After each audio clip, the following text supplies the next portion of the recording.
The upside that I have the opportunity to discuss this paper, the downside, and maybe this is the best thing for you, that initially Andrew Elul was supposed to discuss this paper, and he couldn't show up. So now you have a discussant that, instead of having a discussant that has a huge box of tools, you have me that is very limited to only what we call contingent claim approach in finance.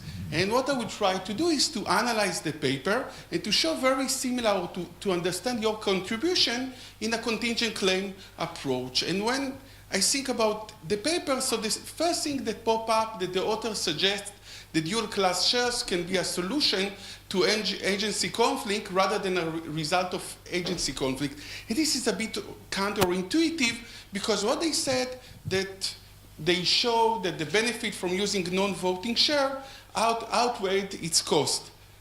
So somehow, if I think about the broad idea of contingent capital, I think that the story is very similar what you show to strategic debt service.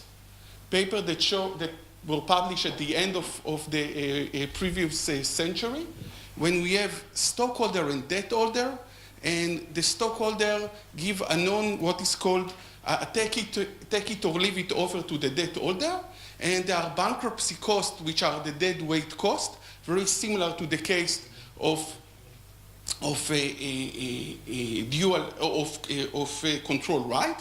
The only thing which is a bit different is the existence of the court and the chapter and something that you don't have here, it's the intervention of the court. So 3 papers that are all of them related, and especially Anderson and Sundaresan, that show that renegotiation of coupon payment may eliminate bankruptcy cost and can increase social welfare. And you show something very similar, that having dual stock can somehow increase social welfare under some condition. And I was trying to show the idea of control right in a very simple model, in a way that I hope all of you understand it in the way, and all of you will have the chance to argue with me about the assumption, because I'm not sure about those assumptions. So I assume a very simple firm with a very simple capital structure, what we call Mertonian model, 1 period till maturity, 1 stockholder and 1 debt holder. The value of the stock can be replicated by a risk-free debt minus a put option, and the value of the stock can be replicated by a call option on the value of the firm assets. All in all, this is the way that the position of the 2 stakeholders look, and at maturity, and if you look back in time under volatility of 20%, so you can see the value of the firm assets on the x-axis, the value of equity, and the value of debt. This is what we call a capital structure with no frictions. Now we move forward to the story of what we call private benefit of control. This is the story of your paper somehow. Now we have a cost which is created due to the benefit of control, or the thing that we have an owner that can control the firm, can create dead weight loss in a proportion of alpha of the total asset of the firm. And you can argue with me if it should be a constant, if LT should be constant, or somehow depends on the value of the assets. And on the other hand, the stockholders, the one that control the firm, have some private benefit, which I model it as a senior debt with a face value of CR. Like, they can take benefit from the firm, and you may argue with me, and I'm not sure that this is the right way to model it. Maybe it's not a senior debt, maybe it's equal to all the other debt, maybe it's subordinated debt. It can affect a bit the model. All in all, the position of the stockholder now look as follows. They've got a stock position, an equity-based position, but with a lower upside because they lose this alpha of the asset, and they have a higher strike now, which is control also, which also composed from the initial debt, F, and from the new type of debt, or from the control right. So they have, on the other hand, they have also this position in senior debt, and this is the new figure. You can see on the left side the debt weight due to control right, and on the bottom the equity control right, what I model as a senior debt, and you can argue with me it will be fair, maybe it's a subordinated debt. So there is a trade-off between those two elements, and when the value of the firm is relatively low, here you can see it 5 years before maturity, so the debt holder are the ones that suffer from loss. They are the ones that pay for those control rights, and therefore the equity holder are happy from this situation. They said, okay, we are fine with the situation that we have the control right.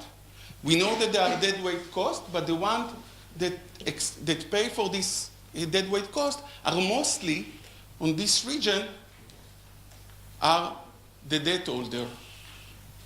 And moving one figure forward, actually they have to decide, or the stockholder has to take the optimal decision. One way is to hold the control right with a deadweight cost that increase with asset value. The other option is to give up those control rights and to avoid those deadweight costs. And you can see those two figures. This is at the time of maturity. This is the way that the two intersect each other. If the value of asset is relatively high, so the stockholder will give up the control right, and they will gain the deadweight cost. On the other way, on very low asset value, asset value, they will, or high leverage, they will be busy with this stuff. And you can see also the effect of leverage, the effect of volatility as volatility increase, and therefore I was asking how volatility affect a control right. We shift from equilibrium where it's better not to use the control right at point A to point B. And now it's related to dual stock. I didn't show anything that relates to dual stock. We can replace those positions, and you can claim that I was too lazy to do it, or I didn't have time to do it. We can replace this debt position with a second equity position. Okay, so instead of having the orange line, we can have a second type of debt with no control right, and we can see when the original stockholder will be better off giving up this part. What you suggest probably in your paper, that's what I understand. If I have to connect between the two, here I speak about non-cooperative game. In your case, it's kind of cooperative game. The two type of stockholder can cooperate, and then in this case, they cooperate. The new stockholders agree to leave some of the perks at the end of the original stockholders. On the other hand, the original stockholders are willing to accept a project with high NPV where they are still better off.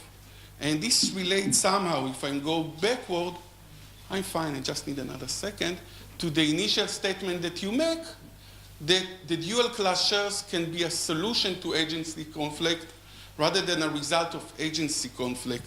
So the paper is very nicely written, what you have. I think it's in a very mature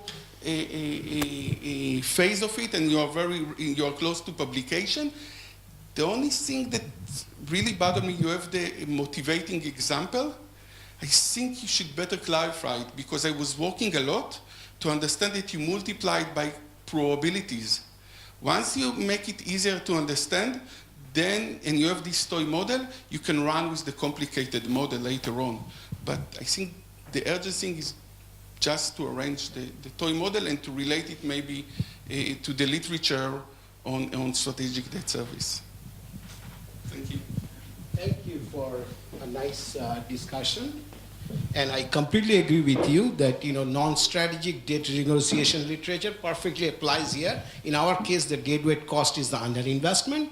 And in those cases, deadweight cost is the liquidation due to a bankruptcy. So in that case, but the problem, there's a paper by Andrew Winton and Charles Kahn, which shows that if you allow non-strategic debt restructuring, the fine line between strategic debt default and non-strategic default becomes very blurred, and that might increase the proportion of bankruptcy in that literature. In our case, see, the manager is also choosing what is optimal for him being a stakeholder. So there is a slight difference between that literature, but I do 100% agree with you that a lot of similarities can be drawn in that. Okay, and I agree with that, that the example, because the model is a little bit difficult, the example has to be much more explaining. Yes? It's obviously that's okay. The theoretical point is obviously valid. The question is, in the end, how big a factor is this in the overall assessment of dual class? And the two things that make me unsure how much this carries the day in terms of, one, it is often assumed in financial economics models that there are factors that bias managers to overinvest. Like they have private benefits of control for empire building, there are other factors. And you don't have them in your model. And since your model is driven by underinvestment, the question is, once you put them there, then this incentives that you're analyzing might be mitigating, but it's not clear how far it will take us away. And the second is, I think that this would be much more powerful factor in a case like Facebook, where you start with 10%, and you might be discouraged for underinvesting because you're bearing only 10% of the cost. It's less, I think, persuasive as a reason to have dual class structure. If you start with one share, one vote, you initially have 55% of the shares. You bear a very large fraction of the cost. Even if you raise an investment, you're still going to get an effective block. I mean, it's obviously on the margin you'll have this effect, but I'm not persuaded that it's going to be a big deal, kind of economically.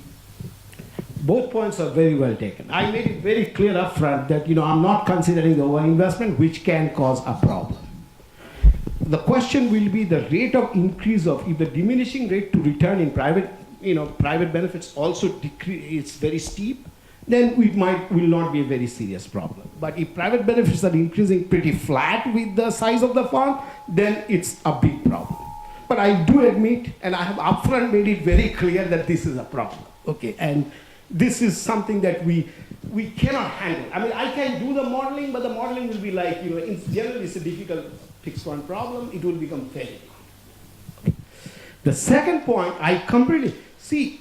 My thing is, a lot of countries mimic US and kind of shut down dual class shares with immature control takeover markets. Like country like India.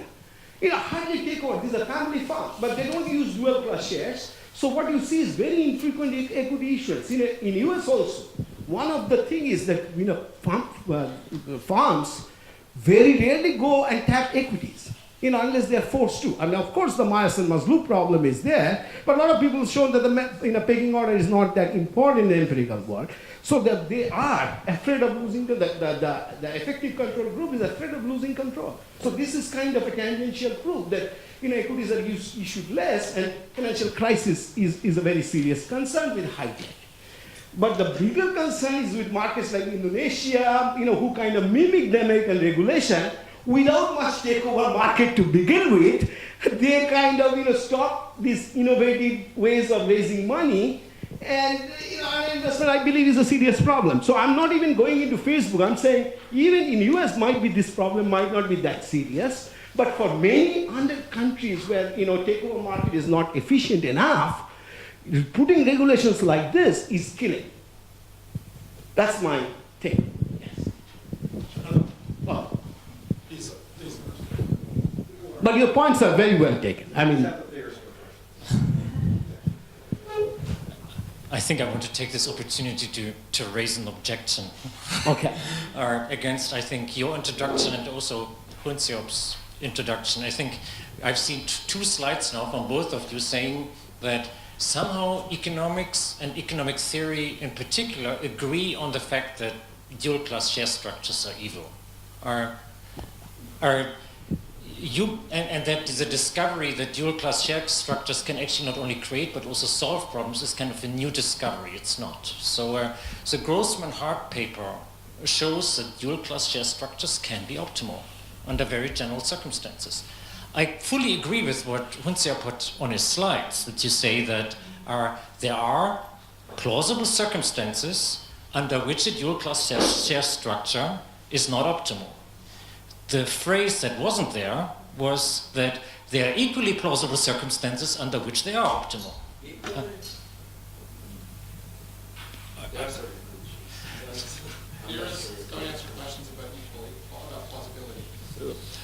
That is a question of what is plausible and what is empirical. So certainly the point they emphasize in this paper is the circumstances under which they are optimal, arguing against one share, one vote as a general rule. And I think more specifically on your point, I think there was a later paper by Burkhard Kromm and Panunzi that made exactly this point, that if I have a takeover situation, so they didn't have private benefits, they had moral hazard, that in these kind of models, dual-class share structures are generally not optimal. So I kind of have a difficulty of kind of placing this whole discussion at the moment, because I feel like kind of we're rediscovering things that we discovered 20, 30 years ago. So the wisdoms are like this, falling apple, after apple fell and gravity laws were invented, a lot of people said, I knew that apples were pulled by the ground. So wisdoms are like this. And I'm not saying wisdoms are not there. I'm completely agreeing with you that wisdoms were there. But we see these regulations at the same time. We see this, effort to ban them at the same time with all this wisdom that we all have. So, time to time we have to bring out this counter wisdom to reinforce that, it's not all bad. It's not all bad. I mean, that's what I'm saying. I'm not saying it's not there. Wisdom is there. It's not. I think I'm now kind of at the age where I work through this kind of discussion already in the second cycle. So that's what I'm saying. No, I agree. I remember going through all these discussions in the late 90s. But you see, 2018 is again we are seeing new regulations. In 2018 we are seeing new regulations. Huh? No, I agree. See, our theory is very different than. No, my theory is different than the paper that you said, but I agree with your conventional wisdom. Yes. I have a very basic question. Sure. Oh, excellent. So I see the problem here is this underinvestment problem.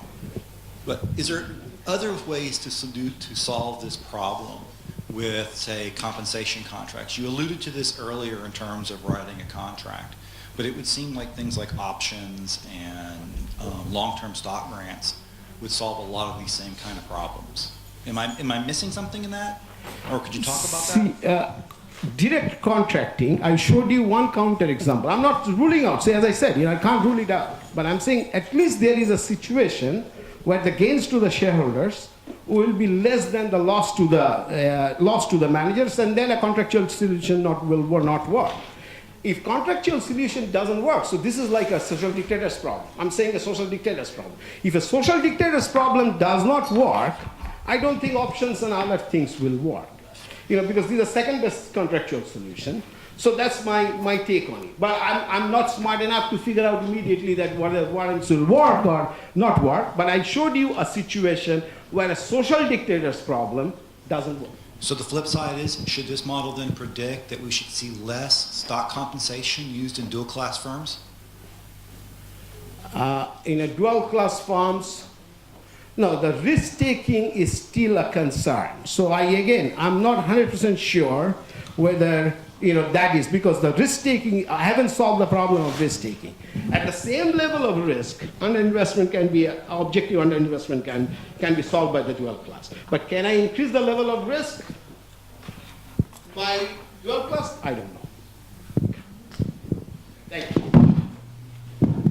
Oh, thank you. Thank everybody that has arrived today and participated. And I think I learned a lot. From everybody, even from the legal person. I'm not a legal person. So I thank everybody, and maybe we'll end this day by applauding everybody.